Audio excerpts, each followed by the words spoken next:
E aí pessoal, bom dia, boa tarde e boa noite. Você está no Por Aí Vai, o podcast onde pensamentos ganham voz e sentimentos. Eu sou o Renato Crovella e hoje nós vamos falar sobre o vídeo do influenciador Felca sobre a adultização das crianças, que virou mais do que um viral, né? Esse vídeo provocou uma reação nacional e reacendeu uma discussão urgente sobre a necessidade de regulamentar redes sociais e a monetização que ocorre dentro dessas plataformas. O influenciador denunciou crianças sexualizadas ou em situações adultas, expostas não por acaso, mas para gerar engajamento, para ganhar monetização e até facilitar contato com predadores. Esses, entre aspas, predadores, vocês já devem até entender do que eu tô falando, mas se vocês não entenderem, eu recomendo muito que vocês assistam o vídeo do Felca para saber, qual que é essa denúncia que ele tá fazendo e quem são esses predadores que estão na internet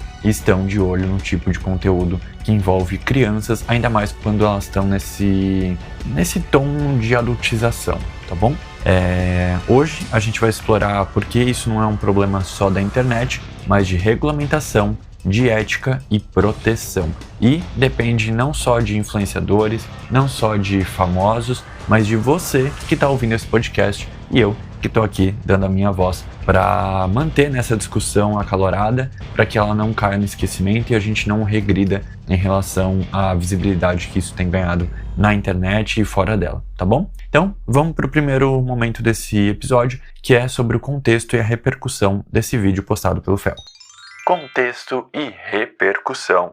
Gente, aqui eu vou dar assim um resumo, tá, desse vídeo do Felca, mas de novo, pela segunda vez eu vou dizer, assistam o vídeo na íntegra para vocês entenderem a fundo qual que é a denúncia que ele tá fazendo, tá? Porque eu vi assim que as pessoas não estão entendendo a gravidade daquilo que foi exposto. Então assim, é muito importante que vocês assistam o vídeo de fato, tá? É um vídeo aí de quase 50 minutos, que foi publicado no dia 6 de agosto de 2025, se chama Adultização. É praticamente um documentário, tá? Nele, o youtuber e influenciador digital Felca, o Felipe Pereira, denunciou conteúdos que expõem crianças e adolescentes na internet. O Felca aborda o processo aí de adultização dessas crianças, mostrando como pais e influenciadores expõem menores a conteúdos sexualizados, havendo, em alguns casos, exploração para monetização e circulação em grupos abusivos. E não é só sobre esse quesito não, tá, gente? Ele também fala aí de outros casos, como, por exemplo, crianças fazendo podcast sobre algo que elas não fazem a menor ideia, Então, essa parte, assim, de colocar crianças para trabalhar tão cedo, ao invés de estarem brincando ou vivendo a infância delas, Então, é um vídeo, assim, muito necessário. Eu acho que você já deve ter ouvido falar sobre ele. O Felca também expõe nesse vídeo como algoritmos das redes sociais amplificam conteúdos sugestivos quando o usuário interage com eles. E, inclusive, nesse recorte aí que ele fez dos tais predadores, ele chama o algoritmo P, tá? Então, ele mostra ali na prática como que esse tipo de criminoso consegue facilmente ali configurar o algoritmo para entregar conteúdos criminosos para ele e gerar essa roleta de conteúdos aí problemáticos que, enfim, são categorizados e entregues como se nada fosse. Ele também conversa com uma psicóloga especialista em infância que alerta para os impactos emocionais graves para as vítimas desse tipo de abuso da internet, como baixa autoestima, traumas e insegurança. A comoção causada pelo vídeo do Felca atravessou o espectro político. O Congresso reagiu com o presidente da Câmara, Hugo Mota, confirmando a pauta de projetos sobre o tema para essa semana. Eu tô gravando esse podcast na terça-feira e a conversa, se eu não me engano, está marcada para amanhã, quarta-feira, tá? Então, no momento em que vocês estão ouvindo esse episódio, muito provavelmente já deu andamento essa conversa. Deputados apresentaram aí 17 projetos de lei que buscam controlar a presença infantil nas plataformas e responsabilizar pais, patrocinadores e empresas. Vale ressaltar também que perfis vinculados aos casos que foram aí denunciados pelo Felca foram desativados ou estão sendo investigados pelo Ministério Público. Nas redes sociais, a repercussão gerou assim um sentimento muito negativo, porque eu vi que as pessoas estão tentando meio que minimizar essa questão levantada pelo Felca como se fosse só uma rivalidade de influenciadores, Eu vi muita página de fofoca, muito influenciador comentando sobre essa denúncia só sob essa ótica de um contra o outro, sendo que quem assistiu o vídeo na íntegra, e aqui eu vou dizer pela segunda vez para vocês assistirem o vídeo na íntegra, denunciar algo muito mais tenebroso, tá, gente? É muito maior do que essa fofoquinha de influenciadores. Muitos posts trataram o vídeo do Felca unicamente como um ataque a outro influenciador, que eu não vou citar aqui, mas vocês assistindo o vídeo vocês vão saber de quem eu tô falando. E esse tipo de intriga diminui o real teor da denúncia feita pelo Felca, né? Que vai muito além desse caso específico e chega a terrenos bem mais densos e poderosos do que um simples influenciador que a grande maioria da internet não conhecia e nem iria conhecer se não fosse por essa polêmica levantada pelo Felca, tá bom? Por esse caso. Então, vamos discutir por que regulamentar importa? Porque a regulamentação importa. Gente, aqui eu vou deixar bem claro que regulamentação não é sinônimo de censura, tá bom? A regulamentação ela é uma ferramenta jurídica para que a gente tenha respaldo jurídico em relação aos nossos direitos, né? Então tudo isso que a gente está discutindo sobre defender as crianças, sobre impedir que elas sejam expostas a abusos digitais, isso se não tiver na lei fica numa área muito cinzenta, sabe? Entre as regulações que já existem hoje. Então a gente precisa sim de uma regulamentação específica para a internet em que aborde estes casos. A regulamentação também ela é importante para trazer transparência e ética na monetização e publicidade das redes sociais, evitando golpes e abusos. Também existe o lado aí da responsabilização dos influenciadores e das plataformas, criando uma segurança jurídica para quem se vê aí, vítima desse tipo de coisa. Todo esse cerceamento digital, ele evita que a exposição precoce deixe marcas psicológicas permanentes, como apontado pela psicóloga citada pelo Felca no vídeo, eu trouxe aqui também um caso do aplicativo Flow, que teve aí uma questão jurídica com a Meta. Em 2021 foi movida uma ação coletiva contra a Flow Health, desenvolvedora do popular aplicativo de acompanhamento menstrual Flow, e outras empresas como Meta, Google, Flurry e AppsFlyer.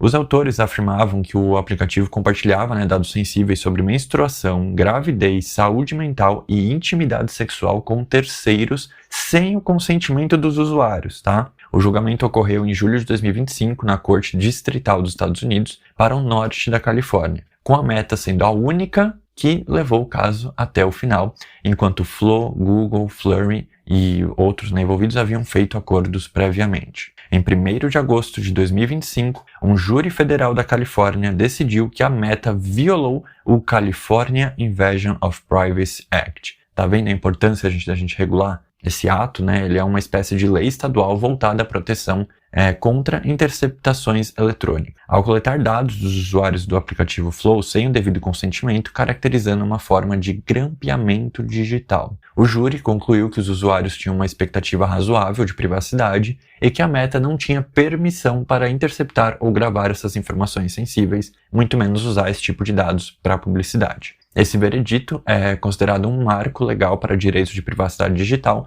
especialmente no contexto de dados de saúde extremamente pessoais. A Meta, por sua vez, anunciou que discorda veemente da decisão e planeja recorrer, reafirmando que sua política proíbe o recebimento de dados sensíveis alimentados por desenvolvedores não autorizados. Eu quis trazer esse caso, gente, porque eu acho que ele mostra muito claramente a importância da gente ter leis específicas sobre essa questão digital, porque o outro lado, ele sabe articular, com as brechas da lei.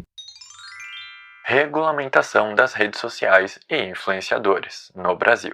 Bom, gente, agora eu quero entender com vocês 3 projetos de lei que podem transformar radicalmente o cenário digital aqui no Brasil, especialmente quando falamos de crianças, monetização e saúde mental. São eles o PL 3.444 de 2023, o PL 2.347 de 2022 e o PL 2.985 também de 2023. Cada um com foco e desafios próprios, mas com um ponto em comum: responsabilizar quem influencia e quem é influenciado. O primeiro PL que a gente vai comentar é o 3444 de 2023, que é sobre regulamentação à influência digital. Ele foi apresentado em 6 de julho de 2023 pela deputada Lídice da Mata, acho que eu falei certo o nome dela, que é do PSB da Bahia. O objetivo desse PL é criar diretrizes para influenciadores comerciais e proteger crianças e adolescentes de práticas abusivas. Os principais pontos que eu quero trazer aqui para vocês é que ele define quem é influenciador, que é uma pessoa física ou jurídica que promove algo em troca de remuneração, exige autorização judicial para crianças participarem de vídeos remunerados, levando em consideração o tempo de gravação, rotina escolar, saúde mental e como que o dinheiro será gerido, E aqui tem até um outro PL que eu pesquisei a respeito, mas que eu achei que não tinha muito a ver com a pauta, né, de hoje, que é sobre o PL da Larissa Manoela. Então, se vocês tiverem curiosidade, é um PL que fala sobre a parte de crianças que trabalham, né, que são remuneradas. A publicidade, voltando para o PL, né, que eu estava comentando, a publicidade deve ser claramente identificada como tal. O uso de IA ou edição estética exige rótulos visíveis, como imagem editada ou imagem virtual. Enfim, não acho que isso resolve muita coisa, mas né, eu acho que tem que ter mesmo. E transparência nos contratos com as partes envolvidas, remuneração e direitos intelectuais, além de que as plataformas devem moderar conteúdo problemático e publicar relatórios de transparência. Aqui, gente, eu quero levantar um ponto, né, porque eu já vi que algumas empresas, elas se defendem dizendo que não é possível identificar, né, esses conteúdos problemáticos. Eu acho que até o Felca fala sobre isso no vídeo dele, se eu não me engano, que é justamente, né, sobre essa incapacidade, entre aspas, das empresas de monitorarem 100% dos conteúdos que acontecem ali. Só que o curioso é que se você assiste o vídeo do Felca, ele mostra, né, esse algoritmo, como que ele consegue sim identificar vídeos que fazem parte desse grupo e entregar esse conjunto de vídeos para o usuário. Então, se a inteligência artificial por trás dessa moderação de conteúdos consegue classificar esses vídeos e entregar para os usuários que estão procurando nessa categoria de vídeos, por que as empresas não conseguem interferir em relação a isso? Né? Bastante curioso esse ponto. Então, não sei se rola um descaso, se rola uma vista grossa, enfim, não quero acusar ninguém, mas estou levantando aqui esse questionamento para a gente fazer em grupo e, quem sabe, né, cobrar aí as empresas por mais ação, né, em relação a esse tipo de conteúdo. Porque se ela consegue identificar, ela consegue agir a respeito. A tramitação atual desse PL que eu comentei, ele teve o substitutivo aprovado em comissão e o projeto está pronto para ir ao plenário da Câmara. O segundo PL que eu quero comentar hoje é sobre o PL 2347, que fala sobre a profissão do influenciador digital. Ele foi apresentado em 25 de agosto de 2022 pelo deputado José Nelto, do PP de Goiás, e ele tem a proposta central de regulamentar a profissão de influenciador digital como ocupação formal. Os principais dispositivos, né, desse projeto de lei é que os influenciadores devem se cadastrar oficialmente e obter autorização para exercer a atividade. Eles precisam comprovar conhecimento técnico por meio de diploma de graduação na área em que atuam como influenciadores. Proíbe conteúdos discriminatórios e exige respeito à privacidade, direitos autorais e proteção a grupos vulneráveis. Crianças, idosos, mulheres, etc. O status atual desse projeto, ele foi apensado a outros projetos desde 2022. Em junho de 2024 ele foi designado relator, mas ainda não avançou significativamente, tá? Então fica aí a dica para vocês acompanharem esse PL e quem concorda aí com esses pontos pode ir lá e fazer bastante pressão para a galera avançar com ele. Já o terceiro e último PL que eu separei para hoje é o PL das bets. Ele tem a autoria do senador Stevenson Valentim, do Podemos, do Rio Grande do Norte, e foi apresentado em junho de 2023. O objetivo é restringir a publicidade de apostas esportivas, né, as tais das bets, especialmente por influência de figuras públicas. As principais medidas aprovadas incluem a proibição de publicidade de apostas com influenciadores, atletas, comunicadores e autoridades em geral, veiculação limitada a certos horários e só para maiores de 18 anos, proibição estende-se também à mídia impressa, estádios e redes sociais, com algumas exceções em estádios, permitindo apenas se o anunciante for patrocinador oficial do local ou da equipe, que eu acho, assim, enfim, totalmente sem sentido. Mas, enfim, eu acho que devia proibir tudo, mas pelo menos é alguma coisa, né? O projeto ele foi aprovado no Senado com regimento de urgência e segue para análise na Câmara dos Deputados. Esses 3 projetos ilustram um movimento mais amplo, né? Os legisladores querem colocar limites claros e responsáveis na influência digital, seja protegendo os direitos das crianças, regulando formalmente os criadores de conteúdo, ou barrando a glamorização desenfreada de apostas. Agora só depende da gente, né? Acompanhar, compartilhar e pressionar para que essas leis avancem e protejam de verdade, não fiquem só no papel. Enfim, hoje o episódio eu sei que tá mais denso, também tô tentando ser o mais breve possível, porque né, eu sei que são muitas vertentes, são muitas coisas, tem muita coisa rolando, né, pra gente se preocupar, mas eu achei interessante ampliar essa discussão iniciada pelo Felca, para que a gente saia desse lugar de passividade em relação a esses projetos de lei e passe a protagonizar, né? É sempre importante lembrar, todo mundo, que os representantes, né, que estão ali trabalhando no governo, eles representam a nossa vontade, não a deles, ou da família deles. Então a gente tem que se fazer ser visto, ser lembrado, ser ouvido. Então se tem algum projeto que você não concorda, ou se tem algum projeto com o qual você concorda, você tem sim que se manifestar. E no momento Vai com Tudo, eu vou falar exatamente sobre como você faz isso. Bora lá? Vai com Tudo saber mais sobre os projetos de lei do seu interesse. Bom, gente, eu vou incentivar vocês a assistirem o documentário completo do Felca lá no YouTube, tá? O Adultização, para que vocês engajem nessa discussão nas redes sociais e não deixem isso morrer, como já aconteceu outras vezes, e nem deixe que isso seja desviado a atenção, sabe? Para algo menor, que seria uma briguinha de influenciadores, que não é o caso, tá? Então assistam o vídeo, entendam de fato aquela crítica que o Felca fez, que não é nem uma crítica, não é uma denúncia. E, bom, enfim, já falei sobre isso. Então agora, antes da gente encerrar, deixa eu te dar uma dica prática, porque reclamar nas redes sociais é bom, né? Mostra aí um certo descontentamento e tal, mas acompanhar o que tá rolando no Congresso é ainda mais poderoso, tá? No site da Câmara dos Deputados, que é o câmara.leg.br, leg, você pode digitar o número do projeto ou um tema, tipo regulação das redes sociais, e ver tudo. O texto original, na íntegra, o que já mudou, quem que está defendendo esse projeto, quem que está contra, e até receber notificações por e-mail cada vez que o projeto avançar alguma etapa, tá? É só você usar ali o recurso de cadastro para receber notificações, e aí você acompanha direitinho como que está a evolução desses projetos de lei. No Senado é parecido, você entra no senado.leg.br, de novo leg como LEG, e procura pela aba Atividade Legislativa. Lá você pode apoiar, criticar e mandar comentários para os senadores pelo sistema chamado E-Cidadania.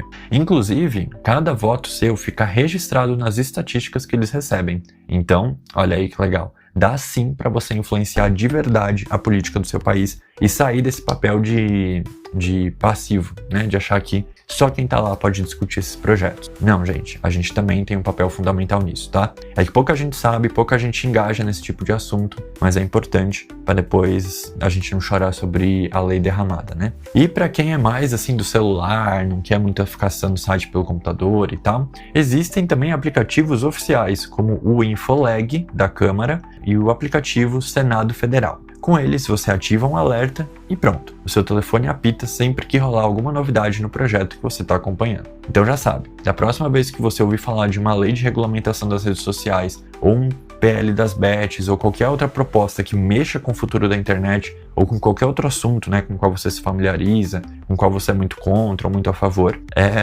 não espera o resumo do TikTok, tá? Vai lá, olha a fonte, acompanha o projeto, né, na fonte oficial, e participa da discussão, participa da votação. Porque a democracia não é só na hora do voto, tá, gente? É óbvio que as eleições são importantes, mas ela também se faz clicando no sininho certo e dando a sua opinião de forma oficial nos canais adequados, tá? Não em qualquer campo de comentário por aí.